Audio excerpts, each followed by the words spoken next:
Está aquí el Padre José de Jesús Aguilar Valdés, la voz amable de la radio. La voz amable de la radio. Esto es En tu Camino. En tu Camino. En tu Camino.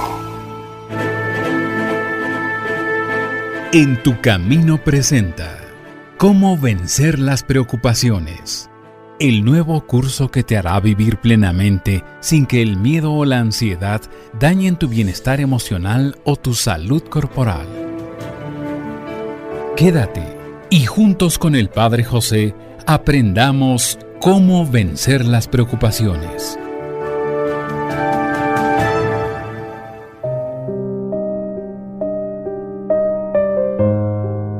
¿Qué tal, amigas y amigos? Qué gusto recibirlos una vez más en este programa en donde estamos tratando el tema de cómo vencer las preocupaciones.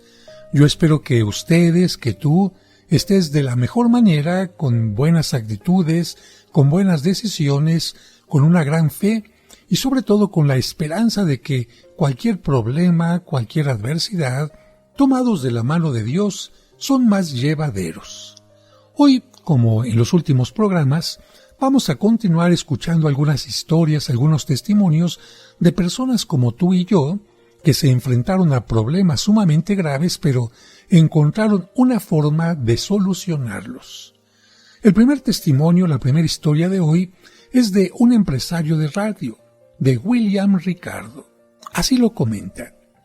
Uno de los momentos más amargos de mi vida se produjo un día cuando el juez, acompañado de los abogados de la compañía constructora Las Villas, llegó a mi casa para echarme a la calle con toda mi familia. ¿Por qué? Porque yo debía 10 mensualidades de mi casa y no había podido pagar últimamente ninguna. Estaba ganando salario mínimo y tenía que costear los gastos de una esposa, 3 niñitos y una suegra casi invidente. Jamás pensé que un día pudieran echarme de esta casa de la que ya había pagado las primeras mensualidades. Había pensado siempre que allí lograríamos pasar muchos años hasta ver crecer sanos y robustos a nuestros hijos, pero no pudo ser así. Ahora, esa compañía, con la frialdad de una computadora sin corazón, nos echaba a la calle con los pocos trastes que poseíamos. Por bondad de Dios, un buen sacerdote nos dejó ir a pasar la primera semana en un pequeño salón detrás de la sacristía del templo. Me senté sobre una caja y miré a mi alrededor. Recordé lo que decía mi madre: Dios, cuando cierra una puerta, deja abierta una ventana. Y lo que el profesor de religión nos enseñaba en clase: no lloren nunca por la leche derramada, porque con llorar no gana nada. Pero esto no era solo leche, esto era sangre que parecía brotar del propio corazón. Recuerdo que en aquella hora trágica yo repetía las palabras del Salmo: no me abandones, Dios de mi salvación. Después de permanecer un rato sentado sobre aquella caja, sentí como una iluminación de lo alto. Quizás la consiguieron mi esposa y mi suegra, que en silencio y entre lágrimas oraban también a Dios por mí. En ese momento me vino esta idea luminosa: bueno, ya he llegado hasta el fondo y he logrado resistir. Ahora no me queda otro camino sino empezar a subir.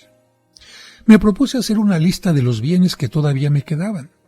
Recordé el caso de aquel a quien le daban el pésame por haber perdido todo, y él respondió: no he perdido todo, todavía conservo lo que soy, y esto es lo más valioso.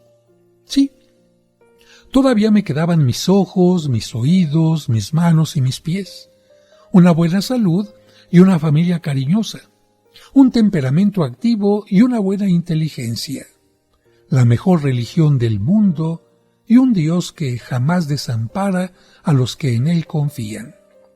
Con estos pensamientos empecé a trabajar con más entusiasmo que antes. La bondad de nuestro Señor me consiguió buenos amigos que me supieron ayudar oportunamente. Poco a poco, mi situación empezó a mejorar. Ahora, agradezco a Dios el haberme permitido pasar por tantas angustias, porque aprendí a comprender a los que sufren estas situaciones tan amargas y a no negar un favor a quien lo necesite si está en mi mano el poder hacerlo. Yo sé lo que significa llegar al fondo, hasta donde ya no se puede descender más, y sé que esto no lo mata a uno, si uno no pierde la esperanza. Sé que los seres humanos, con la ayuda de nuestro buen Dios, podemos resistir más de lo que nos imaginamos. Ahora, cuando las ansiedades, los afanes, las incertidumbres y los problemas tratan de desanimarme, recuerdo aquellas horas amargas de hace tantos años y me repito este lema: si he llegado hasta el fondo y he podido resistir, ahora no me queda otro camino sino tratar de subir. ¿Qué lección sacaremos de esto? Que no hay que tratar de seguir aserrando el aserrín, que hay que aceptar lo inevitable pero sin perder la esperanza. Si ya no podemos bajar más, empecemos entonces a tratar de subir.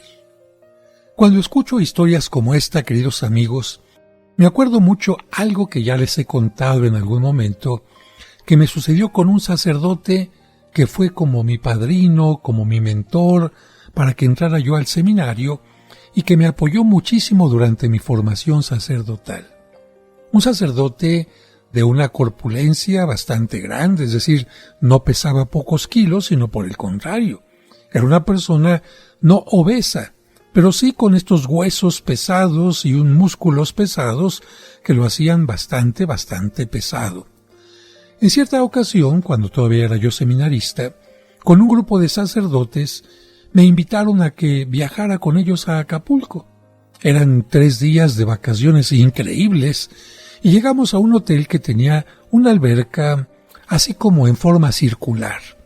En el centro tenía una especie de islita, vamos a decir ahí, donde vendían algunas cositas, pero la alberca era así como un pequeño río, muy pequeño, que daba vuelta precisamente en forma circular. Pero la característica de esta piscina era que en un determinado momento empezaba a descender el piso. ¿Era para qué? Para que la gente que estaba acostumbrada a echarse clavados, no desde el trampolín, sino simplemente desde el piso normal, se pudiera echar un clavado sin ningún problema. La verdad no era muy profundo ese tramo, pero sí era mucho más profundo que toda la demás área. Este sacerdote no sabía nadar, y animado por los demás compañeros se metió a nadar. El agua le llegaba un poco más arriba de la cintura, vamos a decir, hacia el área de las tetillas. Y con mucha tranquilidad estuvo ahí caminando, jugueteando, animado por los demás compañeros. Sin embargo, dijo, vamos a dar la vuelta. Pero él ni nosotros sabíamos que en esa parte de los clavados empezaba como una pequeña resbaladilla muy tenuemente a bajar. De tal manera que este sacerdote muy confiado empezó a bajar sin darse cuenta, y cuando menos lo esperaba, pues el agua ya le estaba llegando al cuello, y ahí vino lo trágico porque se empezó a desesperar. Entonces, de hecho, ya era una parte muy pequeña la que faltaba para que tocara el fondo. Sin embargo, se empezó a desesperar y como no sabía nadar y los demás sacerdotes estaban un poco lejos, yo me puse a pensar, ¿qué hago? No lo puedo cargar porque yo era una persona muy delgada, además no tenía una experiencia para cargar un peso tan fuerte, y entonces lo que hice, ¿qué creen que fue? Me sumí yo primero para ver dónde estaba el fondo. Me di cuenta que no faltaba mucho para que yo pudiera tocar el fondo y por lo tanto él también lo podría hacer. Entonces lo que hice fue acercarme y le dije, cuando toque fondo se impulsa. Me fui encima de él y lo sumí. ¿Qué es lo que pasó? Que él se dio cuenta que el fondo no estaba tan lejos. Al llegar al fondo hizo como este movimiento de tijera que lo impulsó hacia arriba, y como la orillita estaba muy cercana a él, se tomó de la orilla y de esta manera, ya tomado de la orillita de la alberca, regresó al punto donde podía caminar tranquilamente. ¿Para qué sirvió esta experiencia? Tocando fondo, él se dio cuenta que no podía bajar más, que no podía hundirse más, que ya había un tope. y a partir de ese tope lo único que había era la oportunidad de empujarse hacia arriba y salir. Bien, ¿por qué les estoy comentando esto? Porque en muchas ocasiones es mejor que la gente toque fondo para que empiece a salir. Si no toca fondo, es posible que la gente, como en el caso de este sacerdote, se pudiera ahogar, hiciera intento de nadar, tomara agua, pero finalmente se ahogara y no pudiera salir. Pero vamos a ir a un breve corte y regresamos enseguida.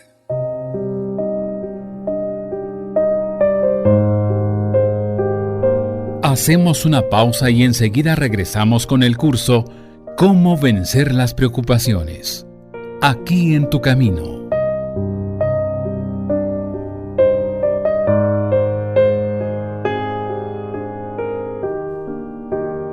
Y recuerda que tú nunca estás sola o solo porque, de una u otra manera, Dios siempre se hace presente en tu camino.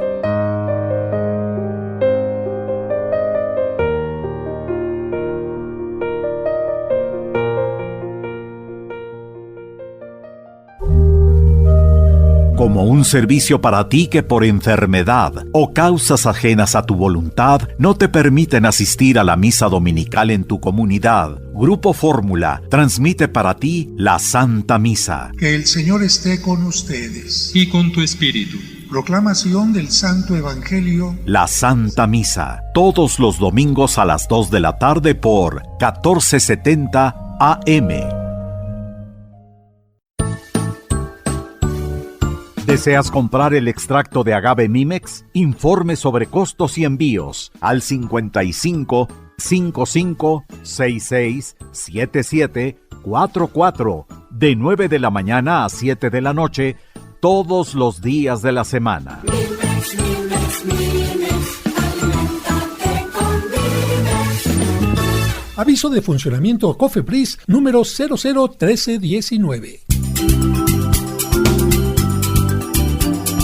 Estás escuchando En tu Camino.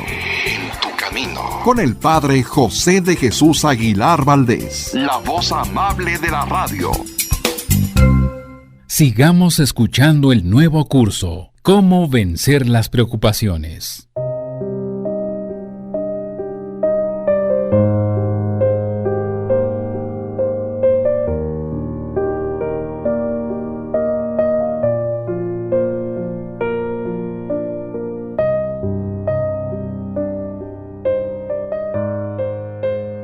Muchas gracias por continuar con nosotros y quiero seguir comentando esta historia, este comentario, este testimonio de William Ricardo, que nos decía: cuando hube llegado al fondo, me propuse empezar a subir.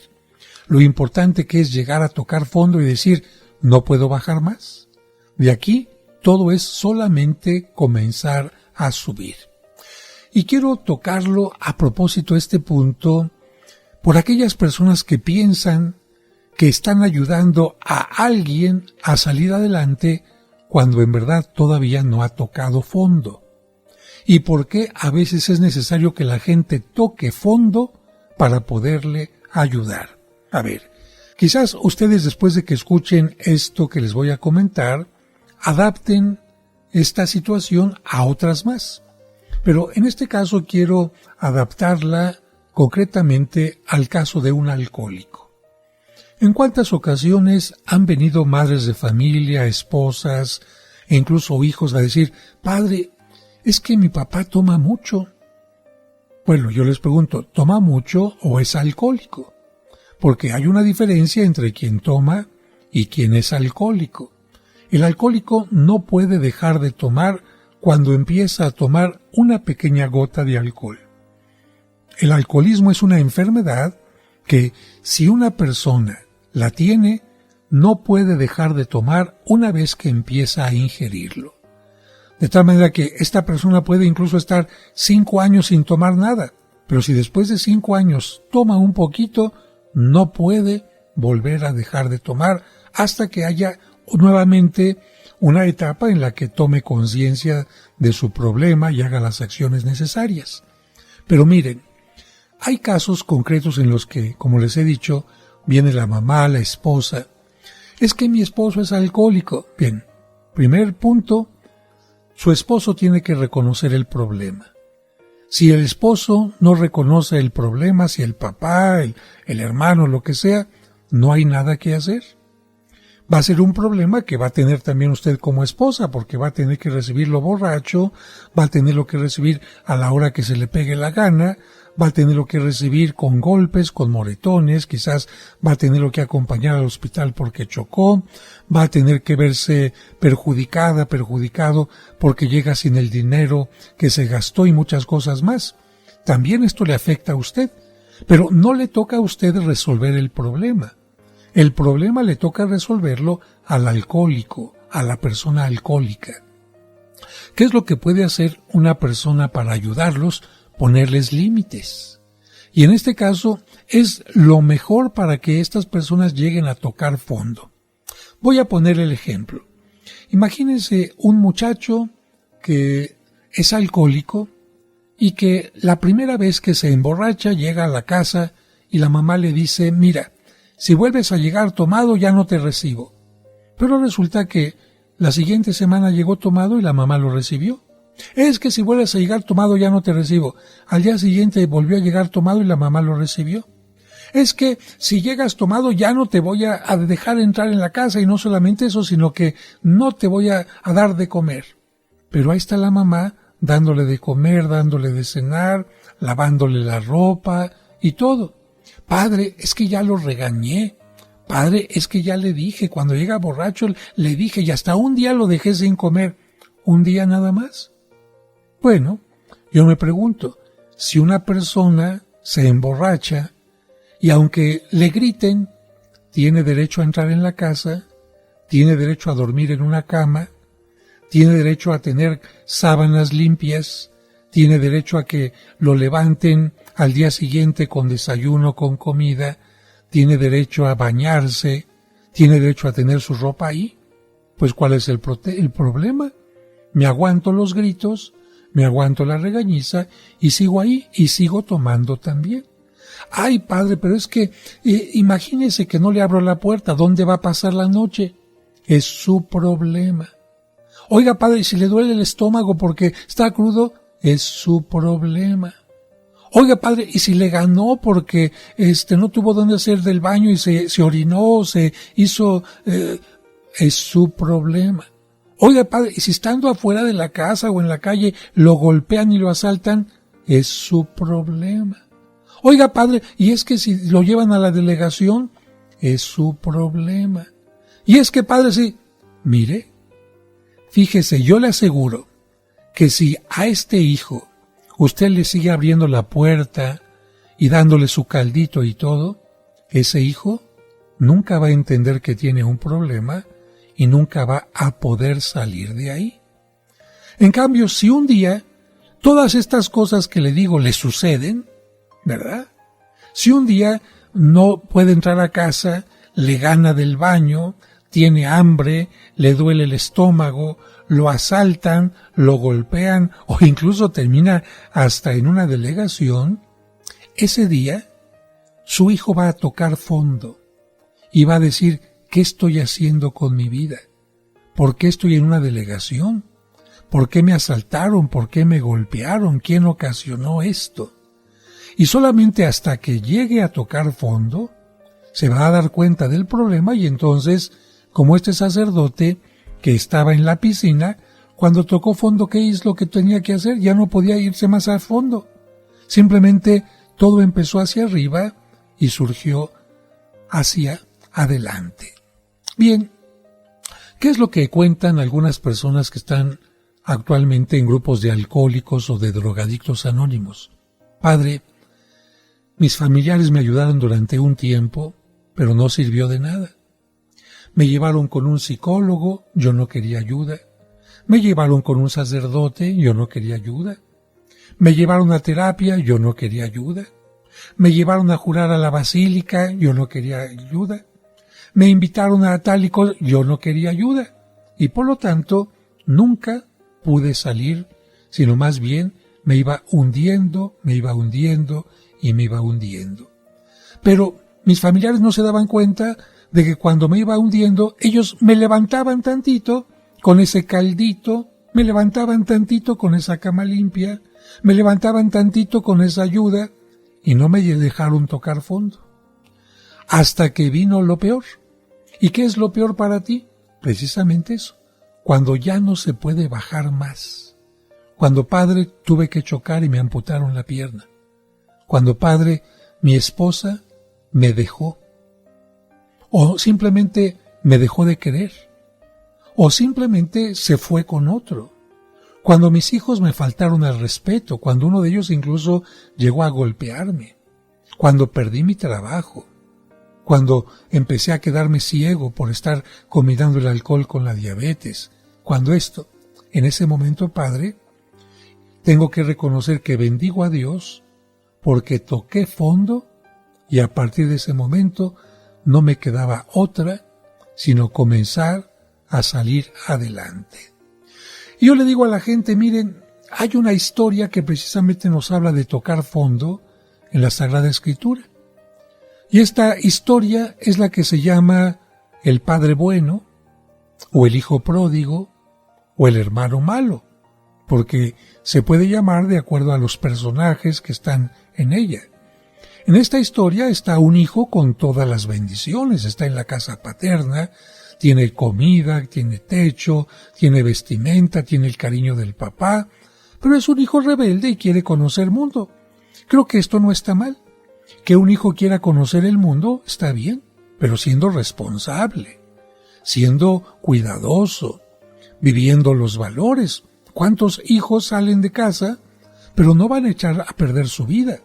Salen de la casa y van a estudiar, van a trabajar, van a conocer el mundo, a viajar, y sin embargo, con un respeto, con un cuidado muy especial. Pero no, lo que hizo fue gastarse todo el dinero del papá, que tanto le costó al papá, como si no valorara el trabajo que el padre hizo para poder obtener esos recursos. Bien, se lo gasta todo, y no en estudios, no en poner un comercio, no. Nos dice la Escritura, se lo gasta en malas mujeres, en borracheras, y sin embargo su soberbia, después de que se equivocó, no le permite admitir que se equivocó. Él está bien. Y la situación en aquel país se empeora tanto que termina en uno de los trabajos peores, que para los judíos es cuidar cerdos, porque para un judío un cerdo es algo que ni siquiera se puede tocar. Tuvo que llegar a este grado incluso de quererse comer lo que comían los cerdos para decir, ¿qué estoy haciendo aquí? Voy a regresar a mi casa y aunque mi papá no me reciba como su hijo, mi papá es tan bueno que hasta a los criados los trata mejor de como me están tratando aquí. Voy a regresar y decirle, papá, recíbeme como a un criado. Bueno, este hijo tuvo que tocar fondo para poder regresar a la casa paterna. ¿Cuánta gente hay que, lamentablemente, se alejaron tanto de Dios que tuvieron que tocar fondo para regresar a Él, para regresar a la pareja, a la familia, o simplemente para regresar a ellos y encontrarse consigo mismos? Vamos a un breve corte y regresamos enseguida.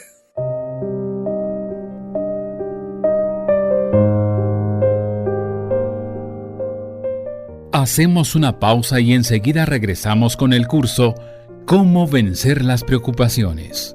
Aquí en tu camino. ¿Deseas celebrar unas misas gregorianas por tus difuntos en la parroquia de San Cosme y San Damián? Es decir, misas ininterrumpidas durante todo un mes. Pide informes al 55 55 66 77 44 de 9 a 2 y de 5 a 7.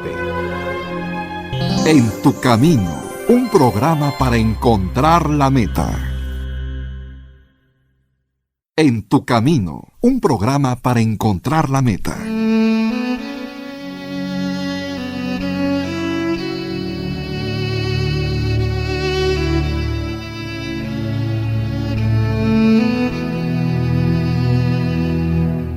Señor, Te ruego, Padre Dios, que el Espíritu Santo ocupe todo mi ser y restaure las virtudes que estos males han destruido en mí.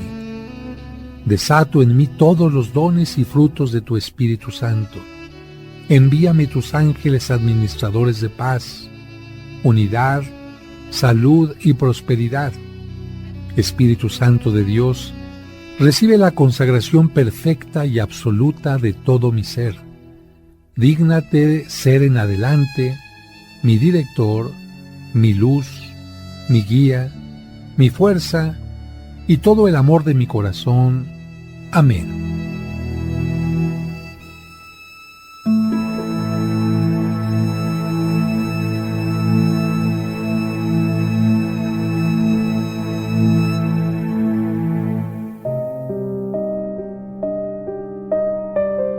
Muchas gracias por continuar con nosotros.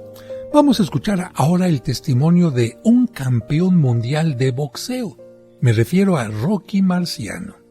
Este testimonio lo vamos a titular Las 3 armas con las cuales logré derrotar a su mayor adversario, a la preocupación. Así lo cuenta él. Durante mi carrera de boxeador, encontré que la preocupación era un adversario más peligroso que los pesos pesados con los cuales tenía que enfrentarme. Comprendí que tenía que aprender a no preocuparme porque, si no, la preocupación disminuiría mi vitalidad y me alejaría de los triunfos. Y logré descubrir 3 armas para derrotar a las preocupaciones. Primera, dedicarme con todo el entusiasmo posible a lo que tenía que hacer. Por ejemplo, mientras luchaba con estos terribles boxeadores de fama universal, me decía a mí mismo palabras de ánimo. No me derrotará, lograré vencerlo, nada me detendrá hasta alcanzar la victoria, etc.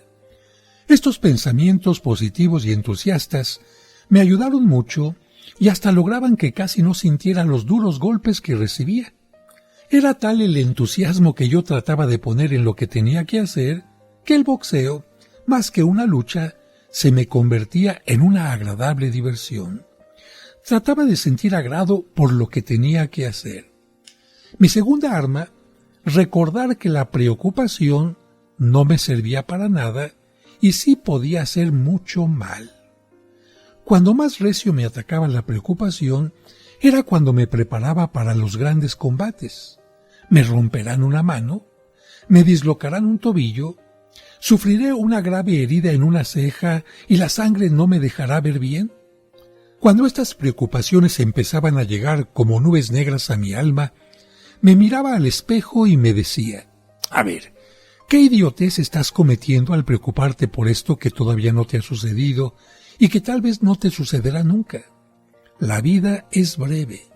Solo tengo para vivir unos cuantos años y no los puedo malgastar miserablemente dedicándome a las preocupaciones que no hacen sino dañarme los nervios y acabar con mi salud.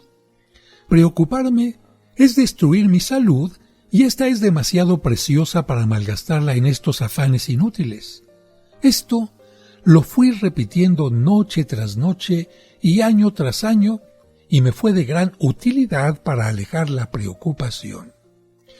Mi tercera arma, y tengo que reconocer que la mejor, fue la oración. Mientras me preparaba para un combate, siempre rezaba varias veces al día. Cuando estaba en el ring, siempre rezaba unos momentos antes de que sonara la campana para empezar el round. Esto me ayudaba a luchar con valor y confianza. A lo largo de mi vida, nunca me he ido a la cama sin rezar mis oraciones, ni tampoco me he sentado a la mesa sin agradecer a Dios por el alimento. Mis oraciones han sido contestadas por Dios maravillosamente vez por vez, miles de veces, siempre, y por ello le estoy muy agradecido a nuestro Señor. En verdad que sí tenía razón el que redactó el Salmo número 3, cuando escribió, aunque un ejército luche contra mí, nada temo, porque mi Dios va conmigo. Hasta aquí el testimonio de Rocky Marciano, campeón mundial de boxeo. Uno nunca se imagina, queridos amigos, a un boxeador haciendo oración. Como que uno piensa, Se está mentalizando, voy a ganar, que esto es importante, haciendo a un lado el miedo que, no porque sean campeones, no se hace presente. Hay que tomar en cuenta que los boxeadores también son como tú y como yo, personas normales que quizás se tienen que enfrentar ante algún adversario en un ring. Pero tú y yo tenemos que enfrentar también todos los días adversidades, en el trabajo, en la escuela, en el transporte, con la familia, con los amigos.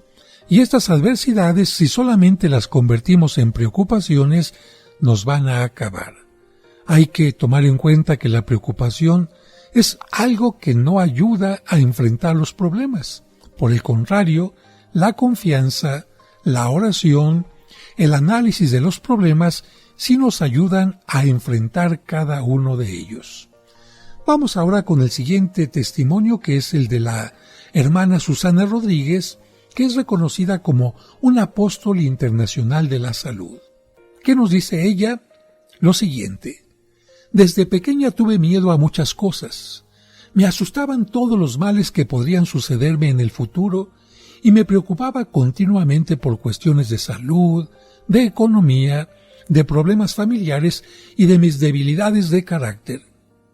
Me encomendé con toda fe a Dios y Él me dio 2 fórmulas que me produjeron efectos admirables. La primera fue el estar siempre ocupada. Mientras pude dar clases, me dedicaba a ello durante todo el día con el mayor entusiasmo que me fuera posible. Después, me consagré con toda mi alma a programas de radio por grandes cadenas nacionales e internacionales, y también a dirigir cursos de salud y animación para enfermos crónicos. Así, trabajando 12 y hasta 14 horas diarias, me quedaba muy poco tiempo para pensar en mis desdichas, en mis problemas. La segunda fórmula ha sido el anotar y recordar todo lo positivo que hay en mí. Cuando el pesimismo llega a mi alma y quiere apocarla, desanimarla, me digo: debes sentirte feliz porque puedes caminar, te puedes alimentar debidamente, oyes bien, respiras normalmente, tu inteligencia es despierta y tu memoria muy buena.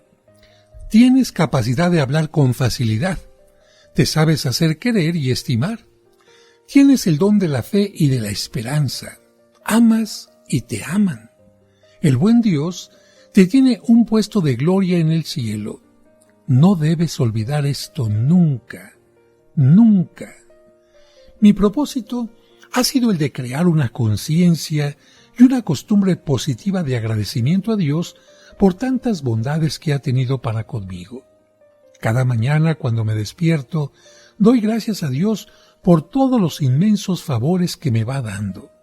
Y cada noche hago una pequeña lista de los regalos que he recibido del Señor para darle gracias.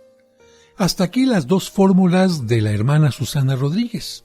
La primera recuerda estar siempre ocupado, ocupada.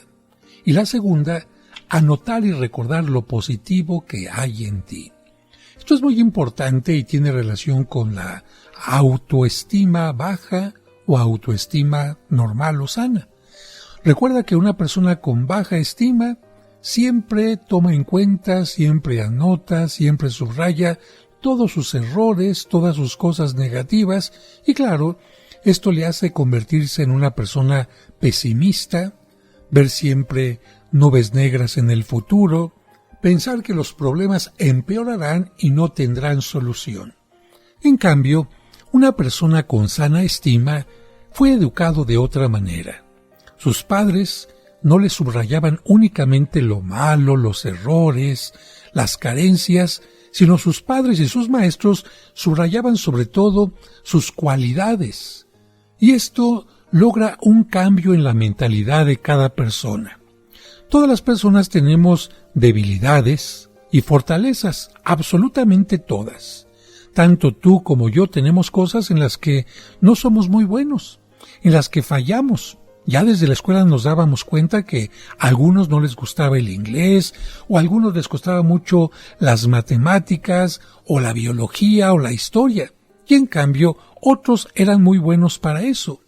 Veíamos desde pequeños que a algunos les gustaba a lo mejor la parte de la adrenalina por estar en lugares altos y en cambio otros les daba mucho miedo. Precisamente a esto le llamamos debilidades y fortalezas. En una sana estima, los padres, los educadores, te enseñan a poner atención en tus fortalezas y ante un problema tú dices sí puedo. En cambio, cuando los padres o educadores ponen la atención y te subrayan tus debilidades, cuando viene un problema tú dices no puedo. Por eso, como decía esta hermana, hay que subrayar y hay que anotar constantemente todas las cosas positivas que vives, que tienes cada día, para que tu autoestima te ayude a vencer las preocupaciones. Regresamos enseguida. Hacemos una pausa y enseguida regresamos con el curso Cómo vencer las preocupaciones. Aquí en tu camino.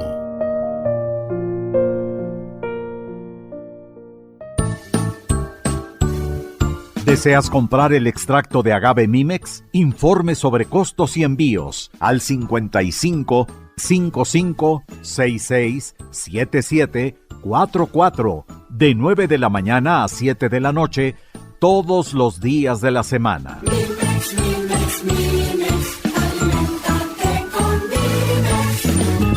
Aviso de funcionamiento COFEPRIS número 001319. En tu camino.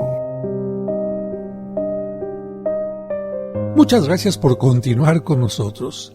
Nuestro siguiente testimonio va a tener el título de La receta de un especialista. ¿De quién se trata? Bueno, el nombre no importa tanto. Luis Bernal, porque no lo conoces. Lo que sí es importante es que él es el gerente de una importante cadena de librerías. Así cuenta su historia. Empecé mi carrera de vendedor de libros con una simple venta de libros viejos y usados. Los guardaba en una caja de cartón. Más tarde, conseguí que en un pequeño zaguán me dejaran un rincón para vender allí mis libros de segunda mano. Descubrí entonces que yo tenía la cualidad especial de saber tratar bien a los clientes y por lo tanto de ganarme su buena voluntad. Compraba, por ejemplo, en 6 pesos un libro usado, le borraba el nombre del antiguo dueño, le ponía un poco de talco por los bordes y lo vendía en 10 pesos. Como el negocio progresaba, tomé en renta un pequeño local y le coloqué el flamante nombre de Librería Nueva. Pronto tuve que contratar varios empleados y ahora no solo vendía libros de segunda mano, sino también nuevos y de muy alto costo. Pero resultó que unos amigos adinerados dispusieron fundar una cadena de librerías por toda la gran ciudad capital y conociendo mis cualidades, especialmente para vender y para tratar bien a los clientes, me dieron un título que me agradaba: administrador general. Esto, claro, me proporcionó un imponente despacho con aire acondicionado, 2 secretarias y la capacidad de tener a mi cargo 75 empleados. Quedé muy impresionado.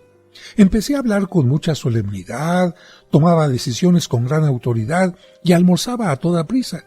Estaba convencido de que todo el éxito de la cadena de librerías dependía de mis decisiones y que los resultados finales estaban completamente en mis manos. Resultado: en menos de un mes empecé a sentir en el estómago dolores y malestares como de quien tiene úlcera o cáncer estomacal.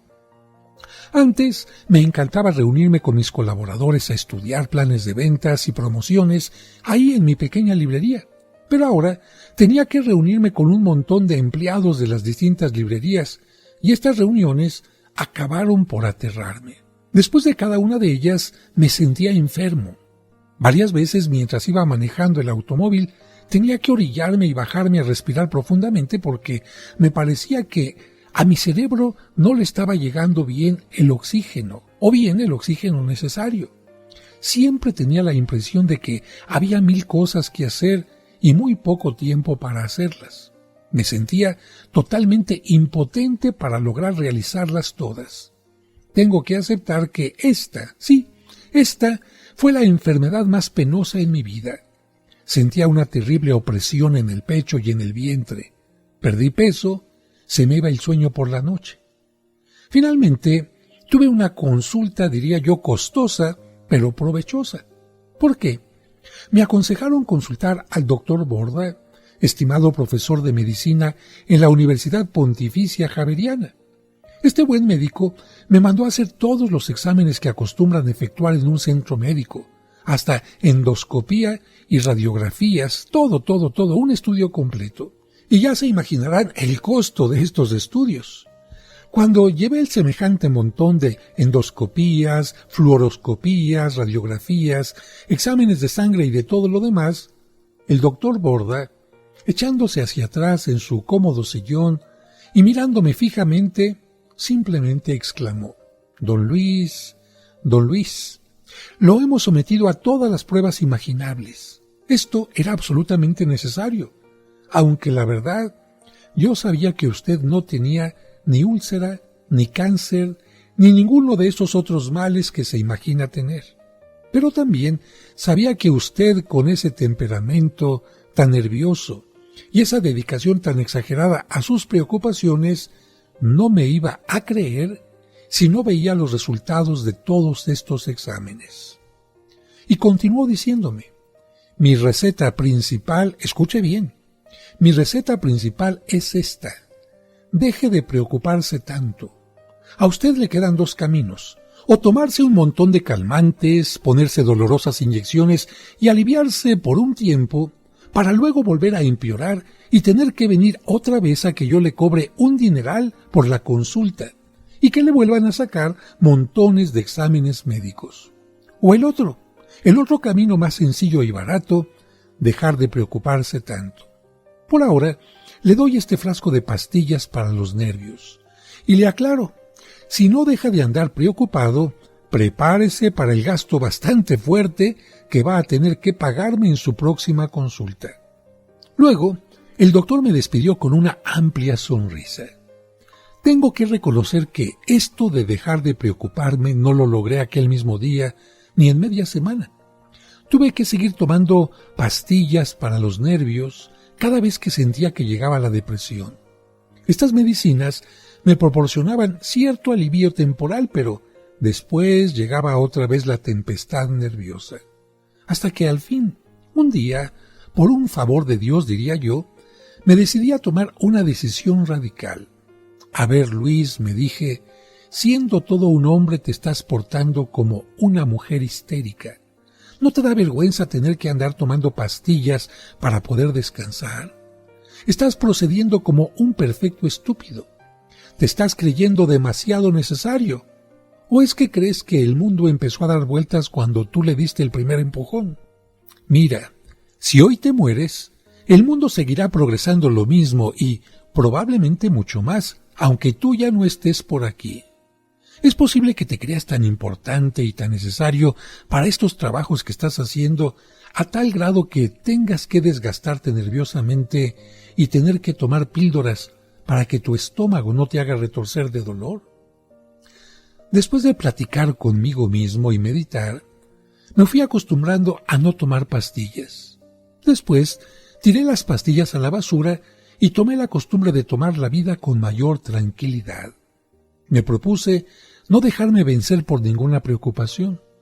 Lo que no se podía hacer, simplemente no se hacía, y con eso no se acababa el mundo. Gradualmente fui retornando a la normalidad. Empecé a respirar con tranquilidad. Y ahorré un gasto importante porque ya no tuve que regresar con el médico. ¿Por qué? Porque ya no necesitaba más de sus exámenes ni de sus medicamentos. Sin embargo, tengo que reconocer que le debo mucho a aquella receta del doctor, que me resultó bien costosa en verdad por todos aquellos estudios. Me enseñó a reírme de mí mismo. Le agradezco que él no se haya reído de mí. Me tomó en serio, se dio cuenta de que lo que yo estaba padeciendo era verdaderamente doloroso y molesto, pero supo decirme claramente cuál era la causa de mis molestias. Me dio unas pildoritas mientras yo dejaba de preocuparme como un estúpido. Pero él sabía tan perfectamente bien, como yo lo sé ahora, que mi curación no estaba en esas píldoras, sino en cambiar de actitud mental y en ya no dejarme vencer por las preocupaciones. Hasta aquí el testimonio de Luis Bernal. Coincide perfectamente con todo lo que hemos estado hablando en este curso de cómo vencer las preocupaciones. Los pensamientos negativos, tarde o temprano, se van convirtiendo en problemas físicos. Si no somos capaces de vencer las preocupaciones, estas se van a empezar a convertir en dolores de cabeza, en úlceras, en problemas digestivos y también en un cambio de carácter que no solamente puede dañarnos a nosotros, sino también a la pareja o a nuestros seres queridos. ¿Cuál es el remedio que muchos buscan? Una pastilla, un calmante, quizás incluso el alcoholismo, y el problema, en lugar de solucionarse, se va agravando. Lo que podemos hacer, como también lo hemos mencionado en varios momentos en estos programas, es respirar tranquilamente, analizar los problemas, ver qué es lo que podemos hacer y aceptar que en muchas ocasiones no podemos hacer algo porque no está en nuestras manos. Lo que sí podemos hacer es ponerlo en las manos de Dios. Recuerda que tú nunca estás solo o sola, porque de una u otra manera Dios siempre está en tu camino. Hasta el siguiente programa.